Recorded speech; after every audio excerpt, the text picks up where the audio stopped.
MD Yunus লিখেছেন, আমি একজন হিন্দু মেয়েকে বিয়ে করেছি, বিয়ের সময় সে মুসলিম হয়েছিল, আমাদের একটি কন্যা সন্তান আছে। এখন সে বলছে সে মন থেকে মুসলিম হয়নি, সে হিন্দু ধর্ম পালন করতে চায়, আমার করণীয় কি?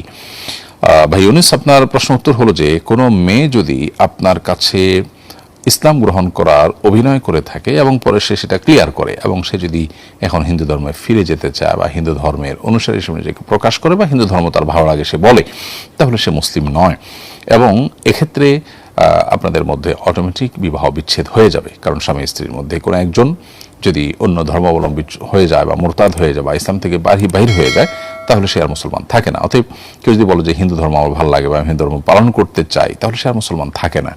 তার মানে তার ইসলামের প্রতি বিশ্বাস এটা দুর্বল হয়ে গেছে বা বিশ্বাস আর নাই। ইসলামের প্রতি পরিপূর্ণ বিশ্বাস থাকলে সে অন্য ধর্মের অনুসরণ করতে পারে না বা করতে চাইতেও পারে না। অতএব পরিপূর্ণ বিশ্বাস না থাকলে কেউ ইমানদার হয় না। সেই জায়গা থেকে আপনাদের মধ্যে বিচ্ছেদ অটোমেটিক হয়ে গেছে তার এই মানসিকতার কারণে।